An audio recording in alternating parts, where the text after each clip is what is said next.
What's going on YouTube? It's your boy Durant, and we're here to talk Nets basketball. And man, it finally happened. The Brooklyn Nets send out the U-Haul, they send the farm, they trade their soul, they have sold their soul over to try and win a championship. And honestly, in my opinion, as you see by the video title, the Brooklyn Nets got worse. They got worse.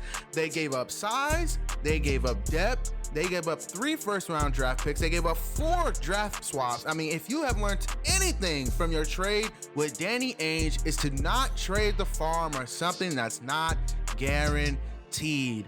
And I am telling you, this isn't guaranteed. This isn't guaranteed to work out. And the reason I say this isn't guaranteed is because, okay, let's look at who they sent out first. Let's go ahead and break this trade down. They sent out Caris LeVert, they sent out Jarrett Allen, they sent out Taurean Prince. They sent out their depth. They don't have anyone on the bench now besides Jeff Green, who is of any significance, who makes any impact on the game, in my opinion. And Jeff Green isn't even that good. Jeff Green is on the last leg of his career. At this point, he's hanging on in the NBA by a thread, and he is just a depth player. And they gave up the world. They gave up the world, and this is why I say they got worse. Jarrett Allen was playing better than DeAndre Jordan. He was. DeAndre Jordan is old, washed, slow. He doesn't want to jump on pick and rolls anymore. It's over. DeAndre Jordan is washed, and Jarrett Allen was playing way, way, way better than him on both ends. And they just sent him away. They just sent him away. I don't get it. You trade away Taurean Prince, who at this point was a good depth piece. He's better than Jeff Green, and you sent him away. And then the big final nail in the coffin was Caris LeVert. They sent Caris LeVert away. This is the guy that almost had 40 the other night coming off their bench. So they gave up all of their depth. Now let's look at how this team looks now. At the point guard, who you're gonna have? Kyrie Irving. At the 2, James Harden. At the 3, Kevin Durant or Joe Harris. And then you have Kevin. I don't even know how you. Probably Joe Harris at the 3, Kevin Durant at the 4, and then at the 5, DeAndre Jordan, slow ass. Who's coming off the bench for this team? Jeff Green isn't gonna make that much of a big impact on the game as much as we would think. That's the only person of any significance coming off their bench. They sold the farm, they sold their soul. And this is why I don't, like, when I got that notification, I didn't care. I had a blank face. Like, I was like, oh, dang, that's it. Dang, that's crazy. Like, there is nothing I am scared of from the Nets. From a Celtics perspective, from the Boston Celtics, what are we scared of? Honestly, what are we scared of? They got worse, in my opinion. They lost depth. That was a big problem when we were facing them, is how much depth that they have. They lost that. They traded that away for the head case of James Harden. And this is one thing I will say about James Harden. I feel like he sullied his reputation. You ruin your reputation. The way that James Harden went out was just flat out disrespectful. It was wrong. It was wrong. In that Lakers game, just flicking the ball out of bounds, just his whole demeanor, the way he approached this entire situation was wrong. Be a professional. In some respects, be a professional. And I look at the situation with Anthony Davis when he was with the Pelicans. At least Anthony Davis showed up to the games and was there on the sidelines rooting his team on, and was there taking questions and was doing his most and putting as much effort into his team. At least he showed up every day. James Harden didn't take the offseason serious. He looks out of shape. Clearly, he's lost a step. He's declining as a player. His first step is not there. James Harden from 3 years ago is not getting locked up by Lou Dort. And Lou Dort gave him the business. And we're looking at that right now. We're saying, wow, James Harden is declining, in my opinion. He is. Athletically, he is declining. He is not the same player. He is more down low to the ground than anyone wants to admit right now. And also, the way James Harden handled this situation, I just didn't like it. I just didn't like it. He got his way, he got out, but you just don't do that. You just don't do it the way you show up every day, you be a professional, and you work, and you wait till your demands are met. And he just didn't want to do that. It was just dragging his feet along. He didn't want to compete. He flat out didn't want to compete.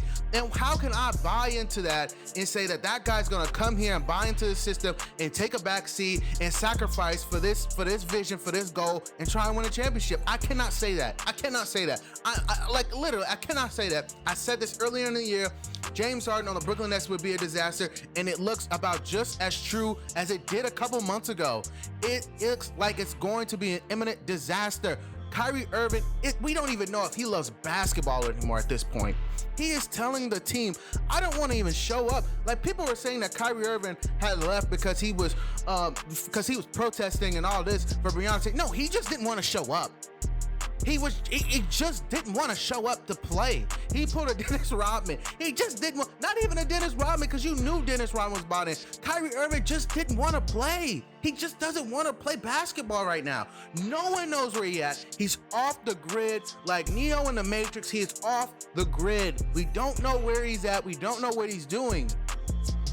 And that's the sad part. That's the sad part about the situation, is that Kyrie Irving has completely put the Nets in the dark. And I don't know how you make this trade right now with Kyrie Irving the way he's acting, but I'm guessing is that Philadelphia forced Brooklyn's hands to make this trade, because Philadelphia was putting a package together, and the head had came, and everything had came to a head last night with the way that James Harden had acted. That was like the tip of the iceberg. It was worse. They told him, don't come to the facility, just stay home, and they had to make this trade, and they were ramping up.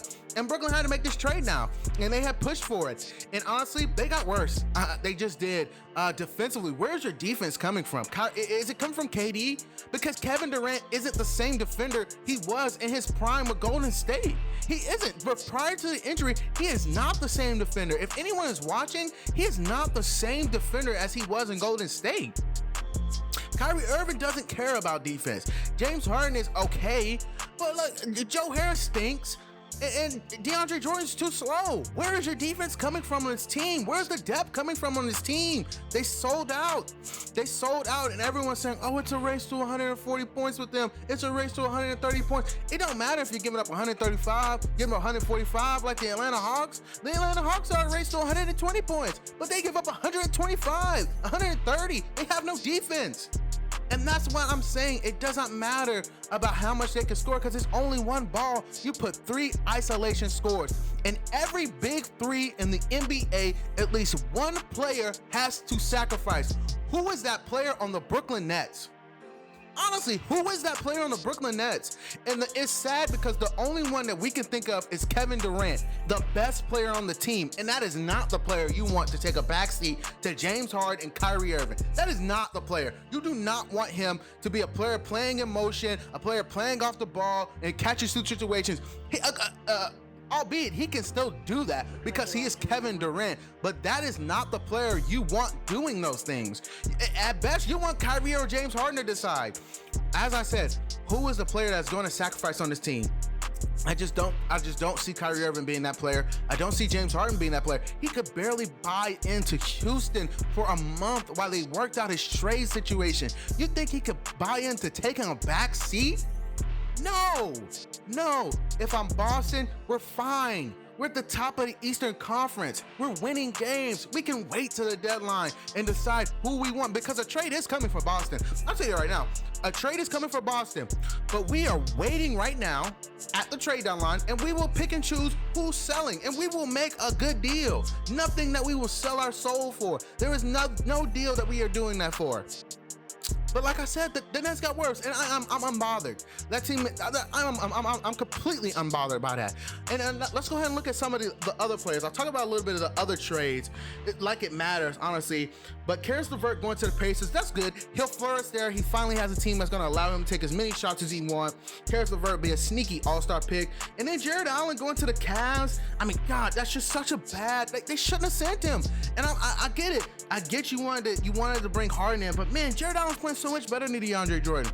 But what that tells me is with the Cavs is that they are selling on Larry Nance Jr. or they are selling on DeAndre Jordan. One of them 2 players are gone. One of those 2 players are gone. Victor Oladipo to the Rockets, that's okay. I think the Rockets want to stink this year. I think they have a top 3 unprotected pick that's given to someone else, so they want to accumulate as much picks as possible. They got a huge haul from Brooklyn, but what are you figuring out? Like, what are you going to do with Victor Oladipo? He's an expiring deal. You want to get off that cash. I would at least hold him, get off that deal, and then you could go ahead and see what you have from there. But John Wall looks fine. DeMarcus Cousins look great. This is a good team, and Christian Wood looks good. Like, they are not in a a bad situation. I think the Rockets did their best. I think they did the best deal. And I think the Nets really sold their soul for fool's gold. Honestly, for fool's gold. If I am the Boston Celtics, I am completely unbothered. Completely. Well, that's all I have for the video for you guys. Like, comment, and subscribe. Peace.